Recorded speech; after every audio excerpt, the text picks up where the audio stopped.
Well, welcome everyone. Want to welcome you to our session this afternoon. And by the way, happy Earth Day, everyone. Yes. And what an appropriate session than Creative Climate Action, how art and collaboration drive environmental resilience in cities. My name is Ron Murguera. I am the Arts Industry Support Director with the City of San Jose Office of Cultural Affairs. And we're pleased to share with you some of our successes and findings from our pilot climate art program funded through the Creative Core California Arts Council. Thank you so much, CAC, and the San Francisco Foundation. Thank you so much, Esalama and team at the San Francisco Foundation.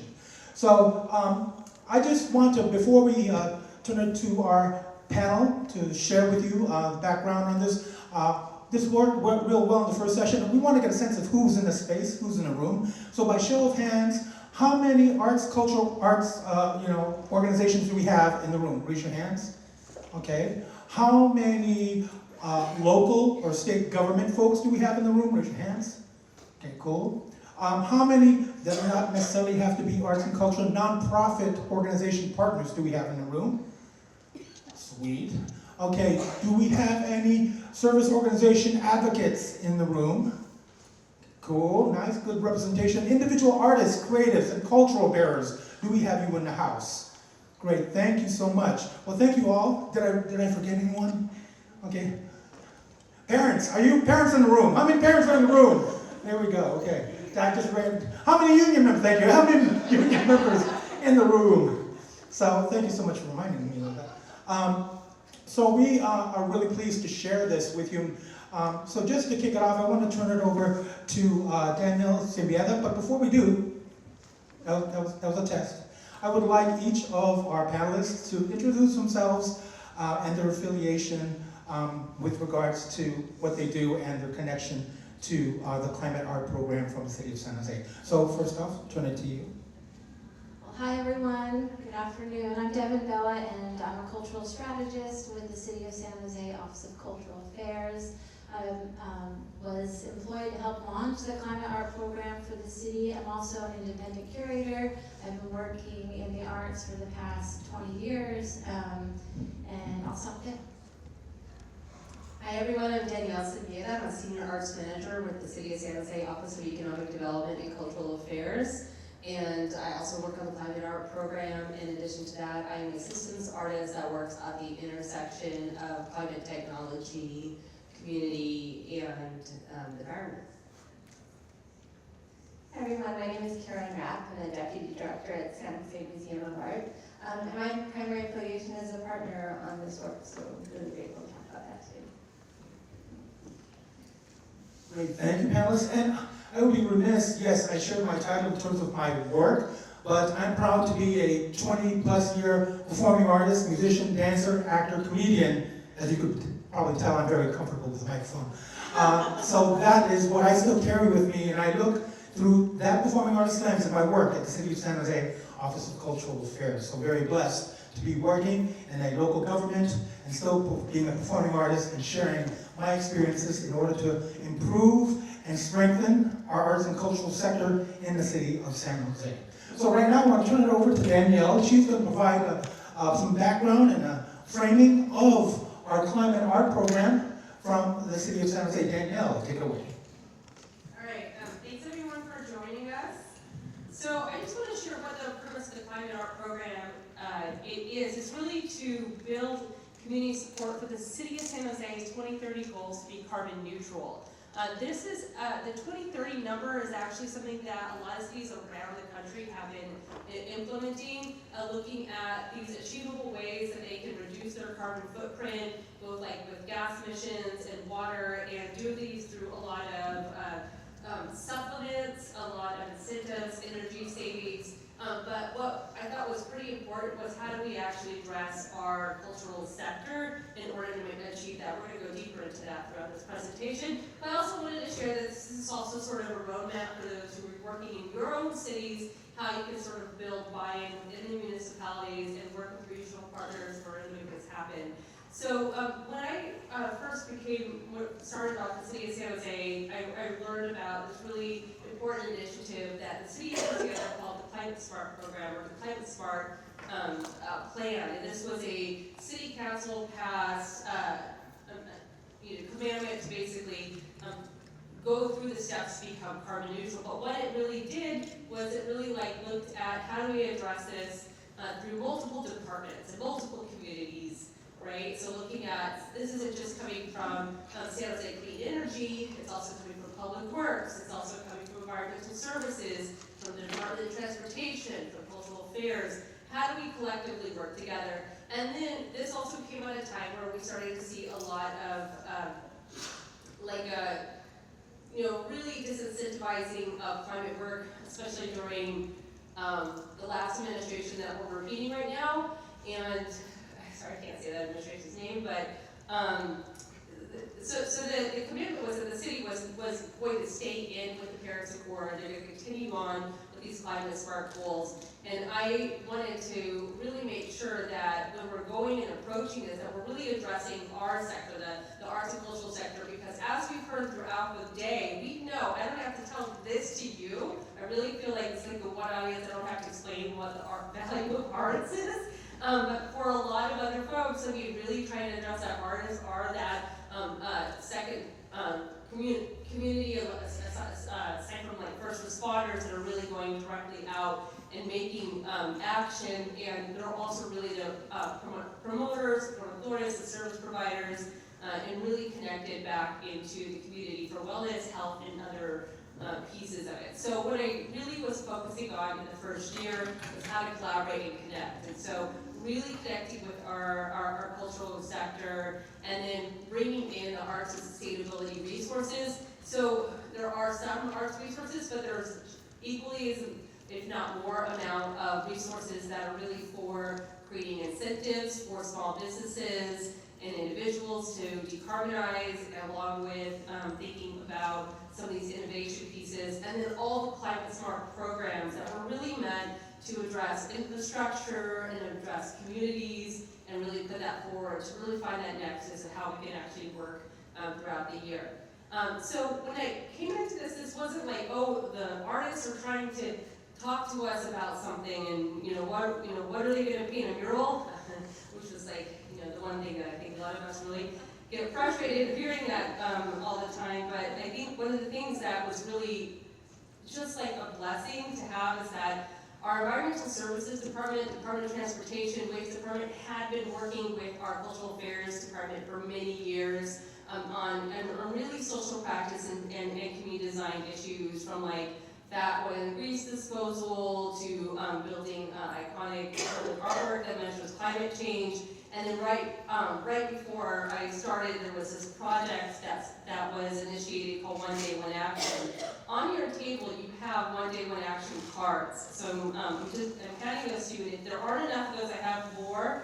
And there's also a lot of tables at the front, by the way, if you don't have them. This is a multilingual campaign that two social practice artists, Sheena Naval and Sue Mark, had worked on for 3 years, where they really dove deep into communities to talk about what type of language and climate was meant to them and to those particular communities, how they spoke about it, what questions they would have, what were their values. And this came out in a storytelling social media campaign that was lined with a toolkit and these action cards. And it was really meant to really ground a lot of community involvement in how we actually talk about a lot of this stuff. There are so many buzzwords going around, climate resilience, adaptation, but this really is like how you actually talk about it on the kitchen table. And so I put together a proposal, really worked on a lot of buy-in. I think that was a really important piece of it, is that I didn't design this alone. I talked to arts and cultural organizations, leaders, artists, sustainability experts, county, state, local, municipalities, really trying to understand what are the city's goals, what are the action plans, what are the goals of our elected officials, and then how can we actually make this work so that we're not really trying to create necessarily a new program, but we're really trying to deepen these goals of carbon neutrality.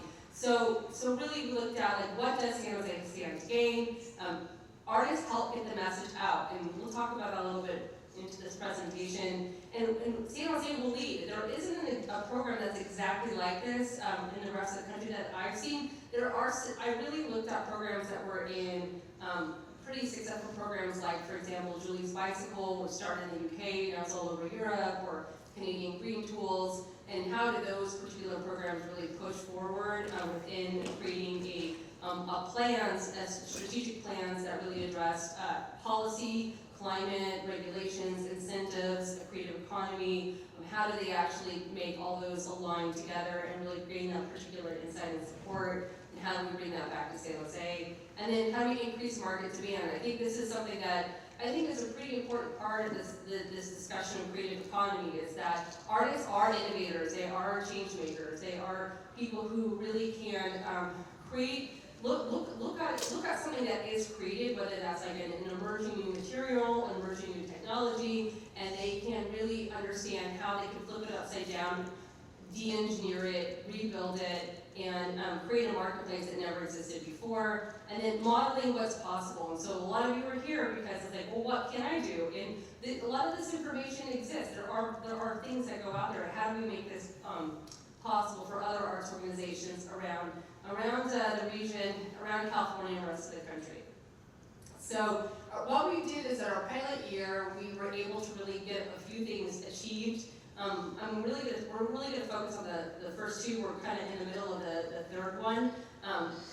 The one is the Resilient Arts Cohort, and that is like our artists learning collective, and Devin's going to talk about that in a moment. And then our Carbon Neutral Creative Network, I look at that as our business-to-business, our B2B network of sustainability organizations, policymakers, government makers, arts, cultural organizations, artists, and then resource hub. And I really want to push this actually out to hubs. Over like the last year, we had a lot of new findings. And so one of the things we were also really able to do in terms of looking at creating jobs and thought partnerships is really bring on really critical people like Devin and Bella, who's our cultural strategist and residents, or as the Creative Corps calls them, creative change makers. Both really are applied, but Devin also is the director of Art and Climate Action, who had already been working with institutions around the Bay Area to look at their own carbon footprint making. So I'm going to actually stop here and let Devin come on and to talk a little bit about the rest of the program for you.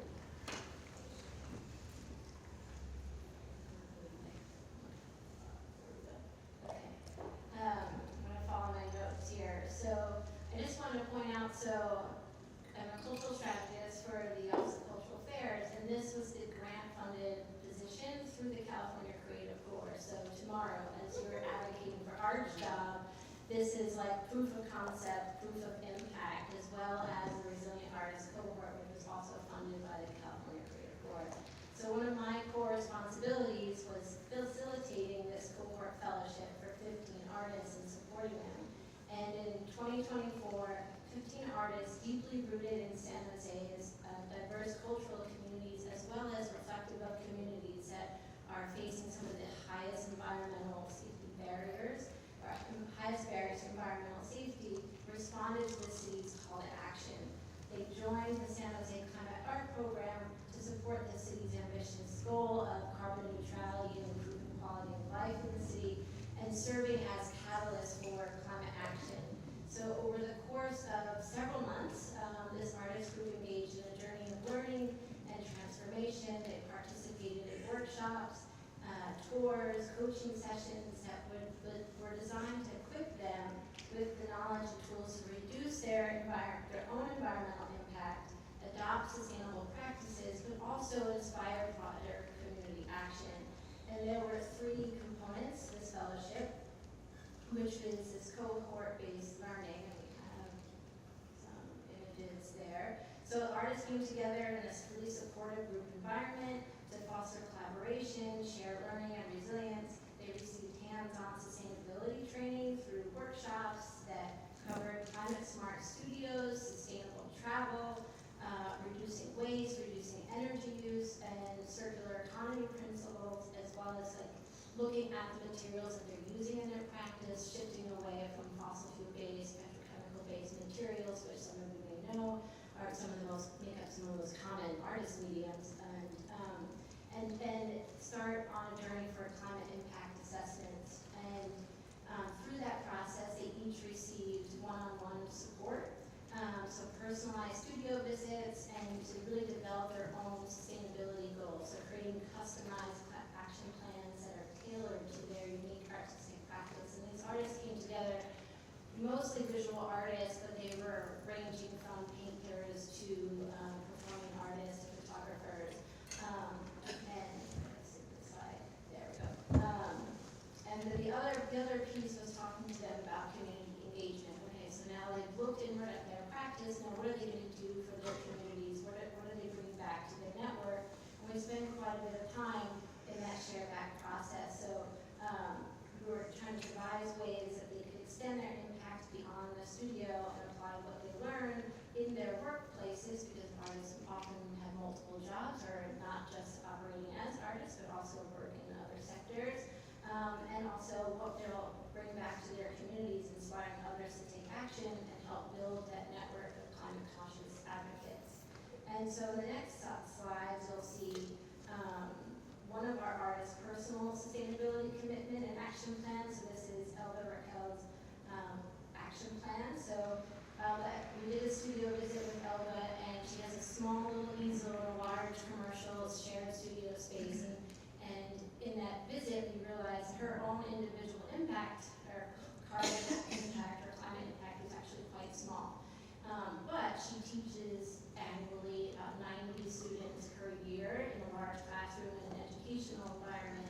And so she identified my biggest impact is going to be in a classroom with my students. And one of the things that she wanted to do was address the wastewater that she was producing in the studio as well as the classroom. So anyone who's an artist and works with acrylics, they're like maybe, I think, majority plastic based, it's acrylic paint. So when you put them into their water, it goes down the drain. And so she wanted to eliminate that in her own practice as well as the classroom. So here you can see the slide that she put together, and before and after. And I think she was eliminating, like, she did the math and eliminating like tons of plastic going down the drain through this process. And so really through this program, artists were embracing healthier materials, reducing waste, and transforming their studio operations, deepening their commitment, and really developing these projects in their own way in their communities and helping to build that resilience. So I'm going to move to the Carbon Neutral Creative Network, which Danielle mentioned earlier. So this really is connecting the arts and cultural sector with the sustainability, the climate expert groups, folks that are in environmental services. We're working for nonprofit organizations focusing on like environmental issues and really fostering collaboration and dialogue.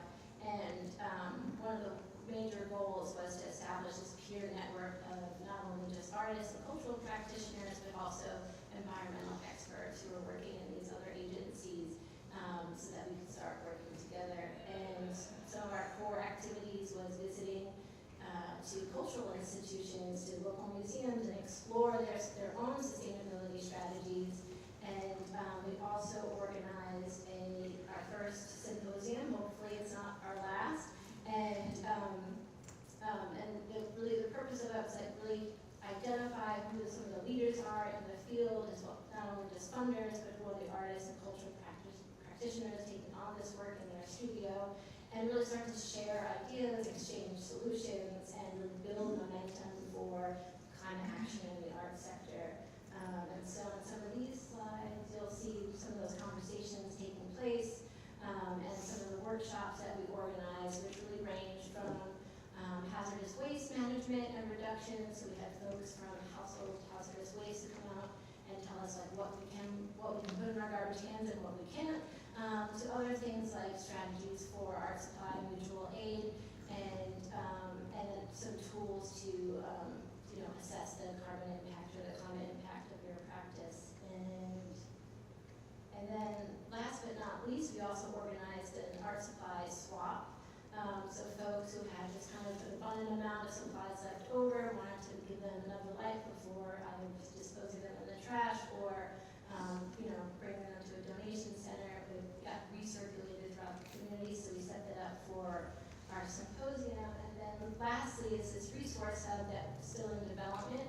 It's a living document, and the idea is that now that we've organized this cohort of artists, we've organized this network, the solutions are often already in the works. They're at a smaller scale, so how can we share those with one another? And the idea is that this resource hub will kind of centralize all that information. So whether you want to learn how to, reduce plastic in your artistic practice and production, there might be tools there or resources for that. Or if you want to make that switch away from like plastic-based or carbon-based materials, or if you want to do like an energy audit, it's all there. I think I'll hand it over to Karen.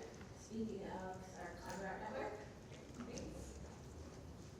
Hi everyone. I'm going to talk about this work a little bit from the perspective of a cultural partner on the city's work. And also talk a little bit about how our work around environmental responsibility at the San Jose Museum of Art has grown through a couple of different influences. Primarily the artists we work with, our internal equity work, which has really laid kind of the foundation for the philosophical structure of it, and then the support of the city, which has really helped kind of bring a lot of momentum to this work. I think the most important thing for us is that this work didn't start from the place of a climate initiative. It's not in our strategic plan. We don't have like a declarative statement about our goals around this. We didn't start from that place. It's really something that's kind of boiled up and started growing through all of these other influences. So the museum is a 55-year-old institution in the heart of downtown San Jose. If you haven't been there, I hope you'll come visit us. We are focused on contemporary art, and we're housed in kind of two buildings. One is a 19th century building that was once the city's library and post office, and the other is what we call the New Wing. It was built in 1990, where we house the majority of our galleries. Our mission at the museum is to nurture empathy and connection by engaging communities with socially relevant contemporary art.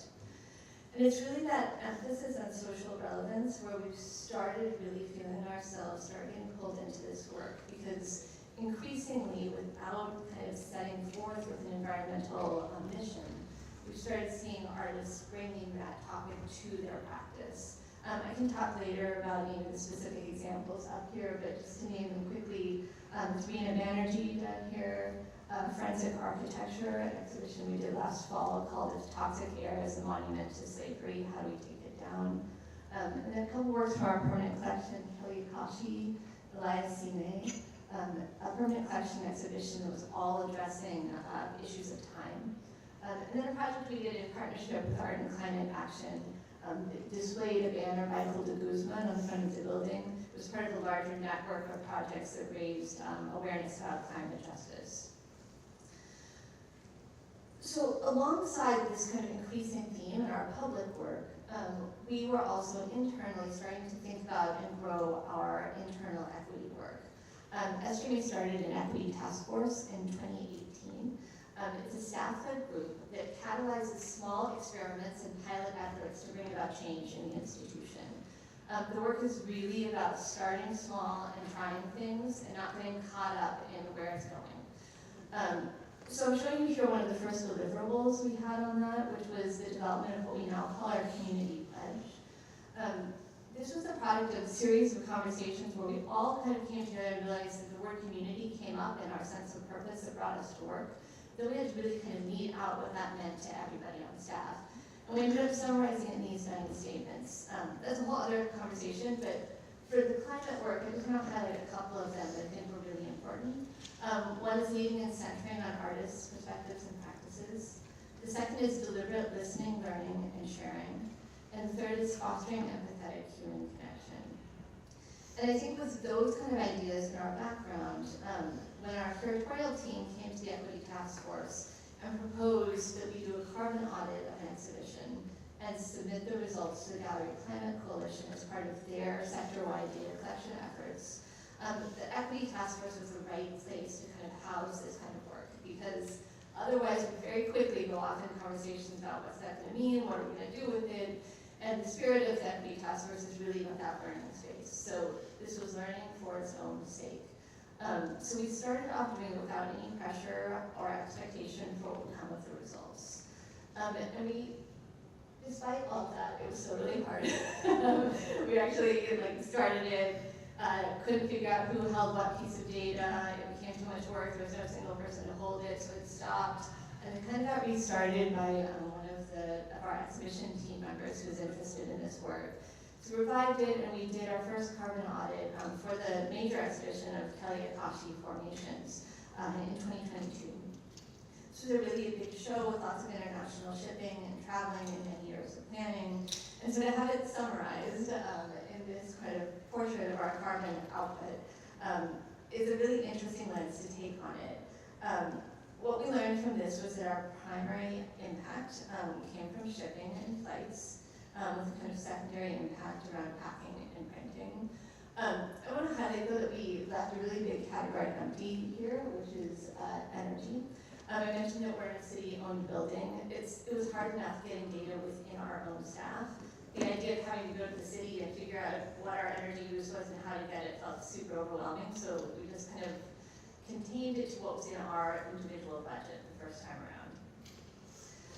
So theoretically, this was going to be the end of this project, was the learning itself. But then when we went and submitted the results to the Gallery Climate Coalition, they came back to us and said, if you publish an environmental statement on your website and start a green team, we'll give you an active membership in the Gallery Climate Coalition. And we're at this moment of actually feeling fairly empowered around this work, and so those things actually came fairly easily. So we wrote this environmental responsibility statement, which again stayed very much in the spirit of process. And actually I just wanted to highlight this sort of last sentence here, which says, we commit to caring for our planet as we care for our visitors, our community, and our collections. And I think that idea of tapping into what our staff already felt like they had some expertise in was a really critical part of this work moving forward.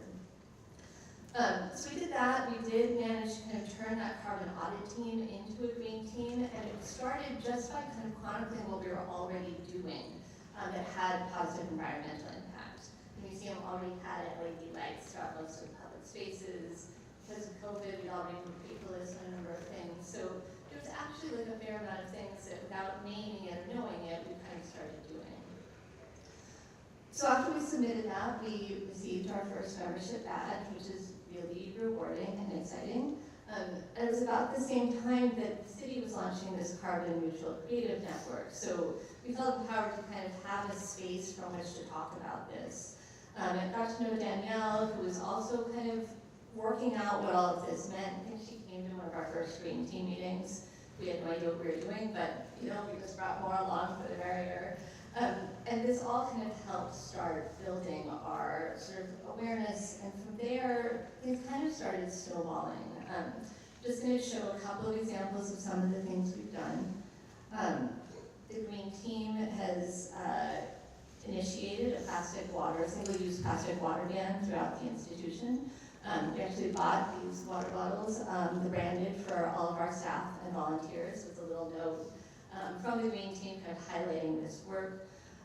We've switched almost entirely to an ecologically friendly paint throughout the building. And we've also did recycling training for staff and brought our recycling bins out in a much more prominent place. It used to be the things that facilities wanted to hide, and we're kind of letting it come into the fore a lot more than we would have before. We've also had teaching artists on our staff that were part of the artist network that Devin was talking about. And they brought energy to that kind of public-facing piece of our work and spread it to the rest of their team as well. I'm showing you a coloring book that we hand out to visitors for free. It is printed on recycled paper and also encourages students to draw native plants around some of the works on view. And then we've had an artist recently on staff. We have an exhibition by Patty Chang and David Kelly up that deals with deep sea mining and human influence on the ocean's floor. It contains these little specimens, actually, that we got from the Scripps Institute. And she herself has a background in biology and art and started this whole new gallery tour series called Walk with the Naturalists has been very popular. We're actually bringing the Carbon Neutral Cultural Network to kind of participate in that this week. In addition to that, we started thinking about extending the life of our exhibitions, and kind of a major deliverable on that just happened a month ago. When we've converted our downstairs galleries from rotating exhibition spaces to dedicated permanent collection galleries. The permanent collection galleries were built on the same footprint of the exhibitions that had come before to reduce kind of cutting down walls and reduce materials use. And we'll stay with that same footprint moving forward. So we're looking forward to seeing that having some impact. We're also, as we've gotten more of our exhibition team on board with this, moving away from using vinyl and putting vinyl directly on the walls. So I put the text panel up here to show you we're using Falcon board now, which is 100% recyclable and printed with biodegradable ink. It's a major step for our institution. It's a big step for our exhibitions team to let the edges show around there. There's a lot of perfectionists on staff. But we've gotten to a place where that's a point of pride. And so I think that is a really significant change for us. So I just wanted to end by showing you here where we are now. Last week at our all-staff meeting, we had an Earth Day themed or Earth Month themed presentation. We actually, the green team showed an excerpt of the film Bottled Life about the kind of impact of plastic water bottles on environmental issues. And then we presented our first fully comprehensive carbon audit, which looked at an entire year of output, not just from exhibitions, but from development and marketing, cafe events. And you'll notice that really large chunk of building energy is finally in. And I just wanted to highlight that because it's really been through participation in the city's work. One of the things Devin and Danielle have done is bring together people from public works, environmental services, and cultural organizations that would never talk to one another or know each other before. And when we looked to get this data, I wrote Danielle, she hooked me up with the person in an hour. We had the data, and then I had a meeting with him on Friday, talking about how to kind of make some changes in the museum's output. So I think really a lot of this is about getting to know people, humanizing the process, and kind of seeing where it can go. That's primarily what I have for my piece of this, but I just wanted to end with two quotes, one quote apparently, that's been important for us, which is that we don't need a handful of people doing sustainability perfectly. We need millions of people doing it imperfectly. It's important to me because I think that idea of getting over the perfectionism has been a huge piece of this for our work at the museum. So I think it's an important part of thinking about pushing this work forward. We have one more slide here. Do you want to I'm going to turn to Danielle. You want to wrap up and close before I turn to the audience for any questions? Yeah, sure. Just wanted to share, we would love for you to get involved. One of the things that we also noticed with, for example, our resource hub, we want to pluralize that for hubs because we don't work with a community, we work with communities. And the information that is shared in San Jose is relevant to Oakland. We realize that in San Francisco, the whole 9-county Bay Area, when our artists are working, they're not just doing it in a vacuum, they are traveling all over the Bay. Resources are all over the Bay. And all over California, what happens, we are all living in these coastal communities, so really sharing that information is really critical. We're still in development of that, so if you do want to participate in that with us, please reach out. And there's two ways that we're sharing this with you on here. The first one is we have a Discord group, which is we have a lot of places where you can just add information and just and share and connect. And then we have a lot of our information on our website along with our moments that you can come and hang out with us. So you can hang out with us online if you don't live in the Bay Area or you're not able to come to San Jose. So the next one is sometime in May. And then if you're available this Friday, here's an invitation. Karen's here. She briefly mentioned this, but at what time? I think it's 12:30 p.m., which is enough time to beat the traffic coming down from San Francisco and Oakland to San Jose. And there is a really nice electric Caltrain. Her bar goes to San Jose now. So, if you're in the Bay, come over. We're going to check out the Patty Chang exhibition, and have a naturalist tour, and then hang out and have some coffee or something. So please do join us, and you can find that information out on our website. And one last thing I want to mention is that the artists, as part of the Resilient Artists Cohort, all of them were paid to participate in it, and that was a really important piece of this because, like other sectors, you know, you have, including the clean tech and sustainability sector, they want you to learn something or innovate. They usually pay apprentices, or they pay for you to learn it, or they pay for you to invest it. And I think this is like an investment in innovation. And so really, that was really important part of this piece, and that's why we're currently looking to try to refund it so that we can do this again and again, pay the artists that came and taught the artists, and then the artists that participate as well. And they were not required to make any work, even though a lot of them did this organically. They were not required to make that. It was really about them learning and really self-reflection. All right, so I'm going to hand it over to Ron to facilitate. Great, thank you. Well, yeah, what I'll do is I'm going to kind of, I'm showing my age, I want to go Phil Donahue and then go out into the audience and if folks have questions and kind of like ask them.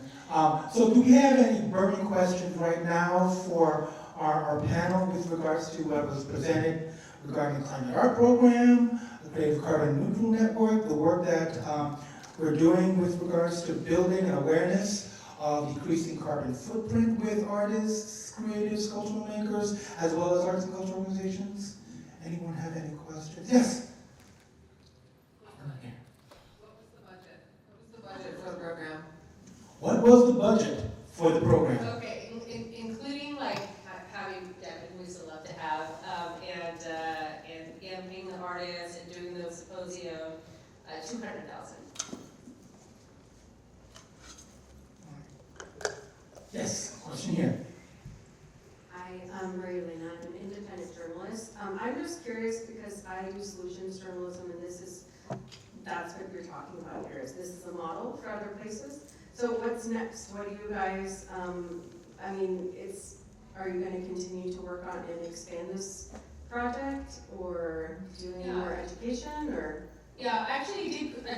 We didn't talk about this. Is that I actually did design a multi-year plan to get us to that 2030 goal that really has additional things, including things like re-granting and continuing the current network, continuing the Resilient Arts Cohort, building out the resource hub, and then actually creating tools. Of course, you know, things have changed now with the current administrative climate. As the last session talked about it as administrative disaster planning, for example. But the goal is that we will definitely commit to be able to the network. That is a really reasonable thing to do, and it's actually one of the lower cost things that we're committing to the resource hub. And then we have been fundraising, and if there are any funders in here, please come to me. This is a high in-demand program. We've had so many artists come to us. In addition from the artists, I've had industry people come and say, oh, we want to work with the artists that you trained. Literally, I've had like at least 2-3 organizations come in and say, we want to work with the artists you trained on sustainability to do something. So they are actually asking for this. This is the demand that's happening. On top of that, we have other city departments that are coming to us and saying, we want somebody like Devin. You know, how do we get a cultural strategist in residence? It's like, and part of that is that we are really purposefully including ourselves in all of those conversations about climate adaptation, about transportation planning, about urban planning, so that we are visible. That is really, really central to this. Until we find money to fund the cohort again, it's the main piece is going to be the network and the resource hub. Thank you. Thank you. So I'm looking at kind of the different groups of people maybe in which this program is professing to serve, which I see individual artists, right, that are coming to the program, and we're looking at the behavior change within their individual practice, or their practice, you know, with the sync being an example, and then I see organizationally that might be a sphere of influence and how organizations move differently when it comes to their arts and culture practice. Is there another sphere of community and behavior change that you've seen, or can you talk about behavior change with community, either people coming to the museum and behavior changing differently, or behavior changing of whether it's walking away from a teaching artist saying, hey, only fill up your cup 25%. You know, just looking at larger community impact other than individual organizational and how maybe the impacts that looks in that sphere. Yeah, well, at least on the artist side, I can talk about some of the examples. There was 15 artists in the cohort, so we didn't have enough slide space to show all the examples, but I have those details if you're ever interested. But one of our artists, Francisco, he noticed that a lot of folks are just doing, when they're ready to move on to something, put it on the sidewalk and just leave it there. And in his neighborhood, which is like several blocks, he knows that's happening a lot on the street. So what he did was say, okay, I want to eliminate this waste that's happening on the sidewalk, get it to where it needs to go. So I'm going to start a flyering campaign in my neighborhood. And he also knows the dynamics, the demographics of his neighborhood, and so he had it like written out in multiple languages. And then with that flyer, he went door to door, telling them that there's this number, he called 311, or I'm not sure what the equivalent is, but basically, this is what you can do with those things that you need to move on. And many artists like that have examples where they identified that problem in their network, in their community, and took it upon themselves, like with their own means, their artistic means, so creating graphics or creating flyers or talking to people one-on-one.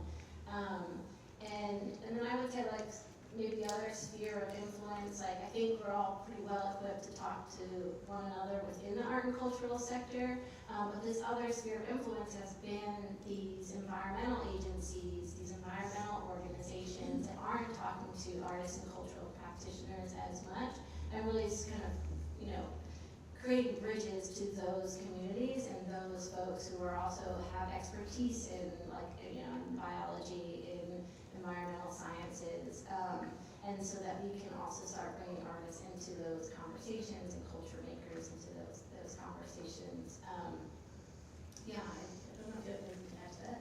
Yeah, I think I'll reiterate and adding on to like other sectors, including clean tech, including like retail and municipal agencies and contractors, municipal agencies. We've been able to create champions within all of those organizations through this, and that has been it's still building up, and I think we haven't had this they're there yet, but there's lots of discussions. How do we make this happen? And so I think having this by example, really making sure that we're not just talking to ourselves, that we're attending all of their stuff, has been really transformative. Karen, Just a small example from my perspective, but I think oftentimes our relationship to other city organizations feels like us going to them for something. And what was really wonderful about this meeting on Friday was the person we met with also runs the kind of clean energy rebates program. And he came to us saying, can we come table at your events?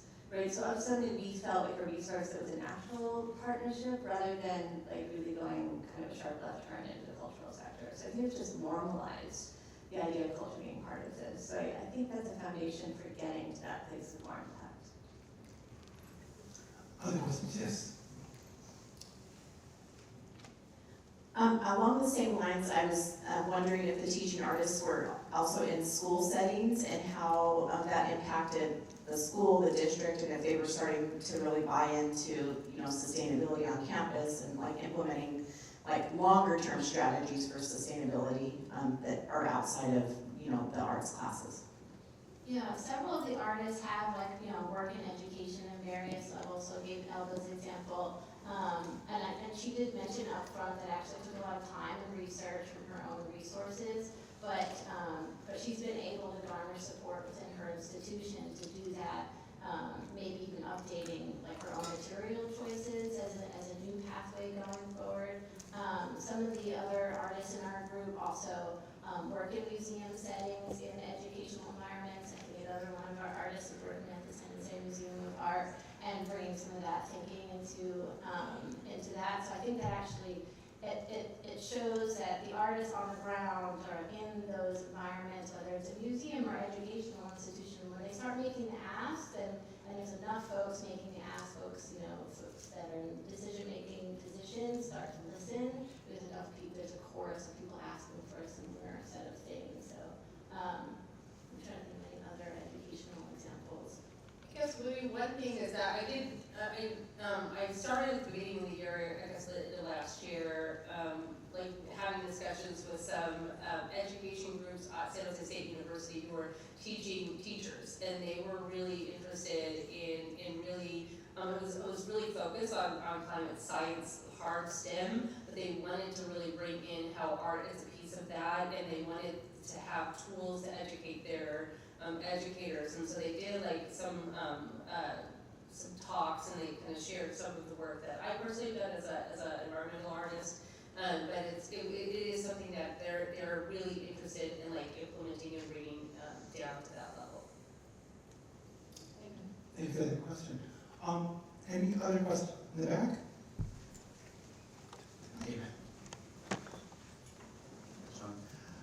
This was a great program. I was curious on future funding. We think about the museum space, education space, art space.